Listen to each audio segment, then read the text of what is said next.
റബീഉൽ അവ്വലിന്റെ സമയത്തെ ഒരു 40 ഹദീസെങ്കിലും മനപ്പാടാക്കണമെന്ന് പറഞ്ഞിരുന്നു. അപ്പോൾ ഒരു ഹദീസ് മനപ്പാടമാക്കുക. അത് നിങ്ങൾ വേണമെങ്കിൽ ഒന്ന് സ്ക്രീൻഷോട്ട് എടുക്കുക, ചൊല്ലിപ്പഠിക്കുക. ഹദീസ് പഠിക്കണം, ഖുർആൻ പഠിക്കുന്ന പോലെ ഹദീസ് പഠിക്കണം.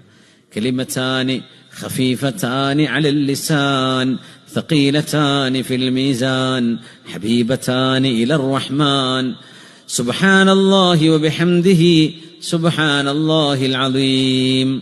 അങ്ങനെയല്ലേ? അമേരിക്ക കറക്റ്റ് അല്ലേ? കലിമതാനി ചൊല്ലിക്കോളൂ. കലിമതാനി ഖഫീഫതാനി അലൽ ലിസാൻ സഖീലതാനി ഫിൽ മീസാൻ ഹബീബതാനി ഇലർ റഹ്മാൻ സുബ്ഹാനല്ലാഹി വബിഹംദിഹി സുബ്ഹാനല്ലാഹിൽ അദീം. അല്ലാഹുവേ, നിന്റെ പരിശുദ്ധിയെ ഞാൻ വാഴ്ത്തുകയാണ് റബ്ബേ, നിന്നെ സ്തുതിക്കുകയാണ്. നിന്റെ പരിശുദ്ധിയെ ഞാൻ വാഴ്ത്തുന്നു റബ്ബേ, നീ മഹോന്നതനാണ്, നീ ഏറ്റവും വലിയ മഹാനാണ്. അതാണ് ആ വാക്കിന്റെ അർത്ഥം. ഇത് അള്ളാഹുവിന് ഏറ്റവും ഇഷ്ടപ്പെട്ട ദിക്റാണ്.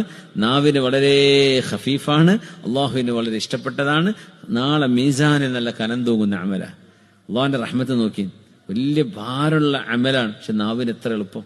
സുബ്ഹാനല്ലാഹി വബിഹംദിഹി സുബ്ഹാനല്ലാഹിൽ അദീം എന്ന 2 കലിമത്തുകളാണ്, 2 വചനങ്ങളാണ്. സുബ്ഹാനല്ലാഹി വബിഹംദിഹി സുബ്ഹാനല്ലാഹിൽ അദീം. അത് രാവിലെ വൈകുന്നേരം വർദ്ധിപ്പിക്കണം ധാരാളം. അള്ളാഹുവിന് വലിയ ഇഷ്ടമാണ്. നമ്മുടെ അമലുകൾ ഇങ്ങനെ കയറിക്കോട്ടെ. കലിമതാനി ഖഫീഫതാനി അലൽ ലിസാൻ സഖീലതാനി ഫിൽ മീസാൻ ഹബീബതാനി ഇലർ റഹ്മാൻ സുബ്ഹാനല്ലാഹി വബിഹംദിഹി സുബ്ഹാനല്ലാഹിൽ അദീം. ഇമാം ബുഖാരി തങ്ങൾ ഹദീസിന്റെ കിതാബ് അവസാനിക്കുമ്പോൾ അള്ളാഹുവിന്റെ അടുത്ത് വലിയ കൂലിയുള്ള ഒരു അമലും പറഞ്ഞിട്ട് അവസാനിപ്പിക്കുകയാണ്. അള്ളാഹുവിന് ഇഷ്ടപ്പെട്ട 2 അമലുകളെ പരിചയപ്പെടുത്തിയിട്ടാണ് ആ കിതാബ് അവസാനിക്കുന്നത്. സുബ്ഹാനല്ലാഹ്. ബുഖാരി ഇമാം തുടങ്ങുന്നത് ഇന്നമൽ അഅ്മാലു ബിന്നിയാത്ത്, അമലുകൾ സ്വീകരിക്കുന്ന നിയ്യത്ത് കൊണ്ടാണ്. ഞാൻ ഈ ചെയ്തത് മുഴുവൻ എന്റെ അമല് നാളെ മീസാനിൽ കനം തൂങ്ങണം. ആ ഒരു കണക്ഷൻ, 2 മാന ഹദീസിന്റെ 2 ആശയങ്ങൾ ബന്ധിച്ചാൽ കിട്ടുന്നത്. ഇൻഷാ അല്ലാഹ്. അല്ലാഹു തൗഫീഖ് കിട്ടും. മമ്മൂഞ്ഞ് ഇതിനു വേണ്ടി കഷ്ടപ്പെട്ട് ഇതൊക്കെ ടൈപ്പ് ചെയ്ത് കണ്ടുപിടിച്ചെടുത്ത് അൽഹംദുലില്ലാഹ് ബാറക്കല്ലാഹ്. അല്ലാഹു കൂലി കൊടുക്കട്ടെ. ആമീൻ യാ റബ്ബൽ ആലമീൻ.